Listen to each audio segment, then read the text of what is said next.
السلام علیکم ورحمۃ اللہ وبرکاتہ۔ دوستو عزیز، ڈاکٹر سلمان مصباحی صاحب، جو کہ ان کا ایک انداز بہت ہی آسن ہے کہ ان کے الفاظ جو ہیں وہ بندے کے سینے میں اترتے ہیں، تو لہٰذا اصلاحی زیادہ تر بیان ہوتا ہے ان کا یہ کلپ سماعت فرمائیں، اس کے بعد ہم بات کرتے ہیں۔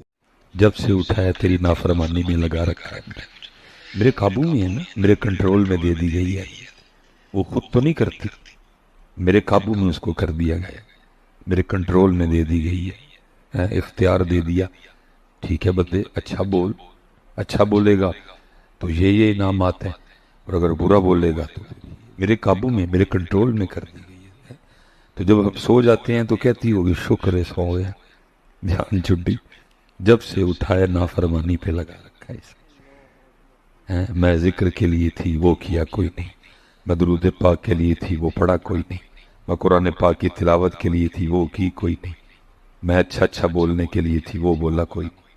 اس لیے پتر پڑھا کرو ہے، جب آئے پڑھا کرو، ذوق شوق تو پتہ لگے یار کوئی پڑھ رہا ہے، کیونکہ پڑھنے سے اظہار ہونا چاہیے نا کہ محبت سے پڑھا کہ بات تک ہی پڑھا ہے، محبت سے پڑھا یا پتہ لگنا چاہیے۔ اور میں اپنی طرف سے نہیں کہہ رہا، حدیث پاک او انت مجنون، ذکر اس طرح کرو دیکھنے والا دیکھ کے سمجھے کہ یہ دیوانہ ہو گیا ہے۔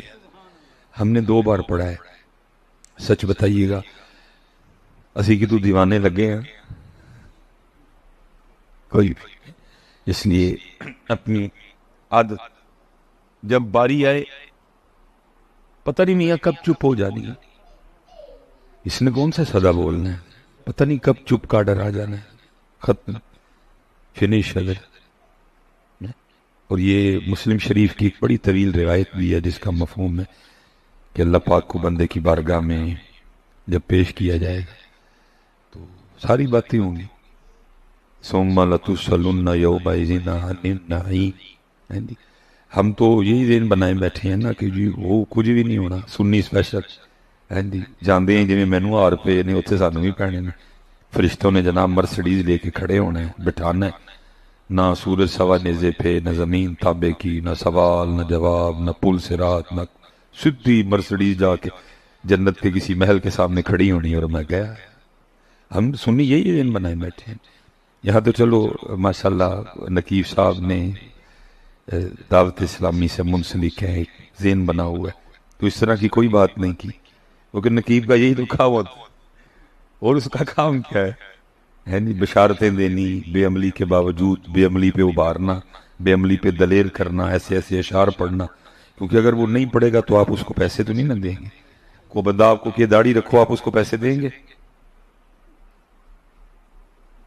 کوئی بندہ آپ کو کہ داڑھی رکھو، اب اس کو پیسے دو گے؟ اب تو اس کو دو گے او کچھ بھی نہیں، سب ٹھیک ہے، پیسے تو نہیں لپڑے نے، جو آپ کو بے داڑیاں ہونے کے باوجود بھی بشارت دے کے جائے، پیسے تو آپ نے اس کو دینے، پتہ جو داڑھی کے لیے کہ اس کو کس نے پیسے دینے؟ یہ پیش ہونا سب نے، ثم لتسألن، یہ نہ ہم 1 میں نہ ہم 11 میں، لیکن ایسی بے خوفی دیکھ کے میں حیران۔ صدیق اکبر رضی اللہ تعالیٰ عنہ جن کے لیے احادیث موجود ہیں، نبی علیہ السلام فرما رہے ہیں میں اس حال میں میدان معاشر میں آؤں گا، ایک ہاتھ میں ابو بکر کا ہاتھ ہوگا، ایک ہاتھ میں عمر فاروق کا ہاتھ ہوگا۔ نبی بشارتیں دے رہے ہیں، نبی علیہ السلام بتا رہے ہیں جنت کے اتنے دروازے ہیں، بابو صوم ہے، بابو صلاح ہے، بابو جہاد ہے، بابو الحج ہے، حاجی کو حج والے دروازے سے، روزے دار کو روزے والے دروازے سے، نمازی کو نماز والے دروازے سے آواز ہے، فرمایا صرف میرا ابو بکر ہے جس کو ہر دروازے سے آواز آئے گی۔ نبی علیہ السلام بشارتیں دے رہے ہیں، لیکن پھر بھی جناب سیدنا صدیق اکبر رضی اللہ تعالیٰ عنہ کے خوف کا یہ عالم ہے۔ اب جب کسی پرندے کو دیکھتے تو آپ فرمایا کرتے کاش تیری جگہ ابو بکر ہوتا، تو چشمے کا پانی پیتا ہے، تو درختوں کے پھل کھاتا ہے، تجھے پوچھا نہیں جائے گا، تجھ سے سوال نہیں ہوگا۔ ابو بکر کو پوچھا بھی جائے گا، ابو بکر سے سوال بھی ہوگا۔ اما عائشہ صدیقہ رضی اللہ تعالیٰ عنہ، کاش میں گھاس ہوتی، کوئی بکری مجھے کھا جاتی ہے۔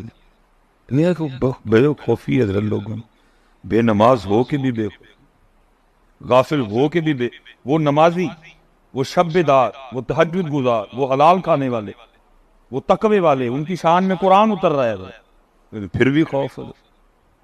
میرے مولا مشکل کشا شیر خدا ہے، حضرت سیدنا علی المرتضیٰ رضی اللہ تعالیٰ نماز کے لیے کھڑے ہوتے رنگ مبارک زرد ہو جاتا.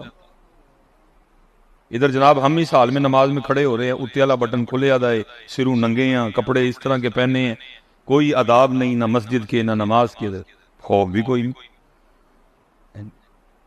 ادھر مولا مرتضیٰ، مولا شیر خدا، ہر شے شریعت کے مطابق، چہرہ مبارک پہ گھنی داڑھی جو سینہ مبارک کو پر کرتی، سر مبارک پہ امامہ ہے، ہیں جی، بدر میں جوہر دکھائے، احد میں جوہر دکھائے، حنین میں ذوالفقار کے جوہر دکھائے ہیں، خیبر فتح مولا مشکل کشا نے کیا. کتنے کفار، کتنے کافر آپ کی ذوالفقار سے واصل جہنم ہوئے ہیں جی. نبی علیہ السلام فرما رہے ہیں تم جنت کی دعائیں کرتے ہو، 4 لوگ ہیں جن کی جنت مشتاق ہے، اور ان میں ایک حضرت علی پاک بھی ہیں. نبی علیہ السلام نے فرمایا من کنت مولا فہذا علی مولا، فرمایا علی کو دیکھنا عبادت، علی کا ذکر عبادت ہے. اتنی شان حضرت علی پاک رضی اللہ عنہ. لیکن حال کیا ہے؟ لکھا جب نماز کے لیے کھڑے ہوتے تو رنگ مبارک سرد ہو جاتا. لوگ عرض کرتے مولا یہ کیا؟ تو فرماتے دیکھ نہیں رہے کتنے بڑے دربار میں حاضری کا وقت آ گیا. لیکن سچ بات ہے جی، گرمی بھی بڑی ہے، میں اتنی دور آیا ہوں، میں کوئی اللہ مجھے خوش آمد سے محفوظ رکھے. پتر ہم حاضری کو بھول گئے. اگر ہمیں حاضری یاد ہو تو جو ہم کر رہے ہیں ہم کبھی یہ نہ کریں. ہمیں پتا ہو نا کہ ہم نے حاضر ہونا ہے. ہم ایسے کہتے ہیں مرنا ہے، لیکن ہم مرنا بھول چکے ہیں. اگر مرنا یاد ہو تو ہم یہ کریں. ہم کہتے ہیں ویسے لفظوں میں بیٹھا نہیں خالی ہاتھی جانا ہے. بھائی خالی ہاتھی جانا ہے تو پھر کانو مارا ماری پائی. پھر اگر ماں کہتا ہے کہ خالی پھر یہ کیوں مارا ماری ڈال رکھی ہے تم؟ اگر بات روٹی کی کرتا ہے وہ تو بات ہے اس ذات. پھر مار تو نہیں کہہ رہا کہ خالی ہاتھ جانا ہے، تو ایتھو کہہ رہے ہیں تیرے ایتھے تے تیرے ایتھے کوئی نہیں خالی ہاتھ جانا. جس دن تیرے ایتھے اور تیرے ایتھے آ گیا نا کہ خالی ہاتھ جانا ہے، پھر حضرت جی کوئی پاؤڈر والا، کوئی کیمیکل والا دودھ نہیں بیچے گا. کوئی 2 نمبری نہیں ہوگی. 2 نمبری ہو اس لیے رہی ہے کہ ہم صرف ادھر سے کہہ رہے ہیں کہ خالی جانا. بھئی خالی جانا ہے، پھر کانو چھتنڈے ہیں حرام دے پیسے کٹے کر کر کے مل کانو چھتنڈے ہیں نہیں ہیں. یہ ہم ادھر سے کہہ رہے ہیں مرنا ہے، ہم ادھر سے کہہ رہے ہیں. اگر تجھے پتا ہے کہ تو نے مرنا ہے. یہ حضرت سیدنا عمر فاروق رضی اللہ تعالیٰ عنہ، چلیں جن کے دن ہیں انہی کی بات کر لیتے ہیں. حضرت سیدنا امام حسن مجتبی رضی اللہ تعالیٰ عنہ لکھا ہے اب جلوہ گر تھے، لوگ حاضر خدمت، اور اسپیشل نوجوانوں کے لیے آداب محفل یہ ہیں کہ آگے بڑے بٹھائے جائیں. آگے بڑے داڑھ بزرگ جو ہیں آداب محفل. نوجوانوں کو خود چاہیے کہ حضرت دیکھو تسی پیچھے بیٹھے چنگے ہی نہیں لگتے، بزرگوں گیا ہو تسی. آداب محفل ہیں نا. پھر اس کے بعد ظاہر صحابہ علیہم الرضوان کا مبارک زمانہ تھا، تابعین کا دور تھا حضرت، تو ان سے زیادہ آداب محفل کس کو آتے تھے؟ وہ اگے سارے بزرگ بیٹھے نے چٹیاں داڑیاں والی. پھر اس کے بعد حضرت امام حسن مجتبی رضی اللہ تعالیٰ عنہ پہلے بزرگوں سے مخاطب ہوئے. آپ نے فرمایا بات کا مفہوم ہے، منون نہیں ہے. آپ نے فرمایا او سفید بالوں والوں، اگر کوئی سوال تم سے کروں تو جواب دو گے؟ سب نے عرض کی جی امام پاک. فرمایا کسان ہل چلاتا ہے، بیج بوتا ہے، پانی دیتا ہے، اپنی فصل کی خدمت کرتا ہے، دیکھ بھال کرتا ہے، پھر ایک وقت آتا ہے فصل پک جاتی ہے، تیار ہو جاتی ہے. بھائی بتاؤ سفید داڑھی والوں، کسان اپنی فصل سے پھر کیا سلوک کرتا ہے؟ سب نے ظاہر جواب سب کو آتا ہے. کو ترس نظامی ہونا، کو میٹرک، کو ایف اے، کو بی اے، سب کو جواب پتا ہے کہ بھئی فصل پک گئی ہے تو کاٹ لی جائے گی. سب نے عرض کی امام صاحب فصل پک گئی ہے تو ظاہر ہے وہ کسان کاٹ لے گا. جتنے سفید داڑھی والے تھے نا آپ نے سب سے مخاطب ہو کے ارشاد فرمایا بھئی سفید داڑھی والو پھر تیار رہنا، تم پکی ہوئی فصلوں کسی وقت بھی کاٹ لیے جاؤ.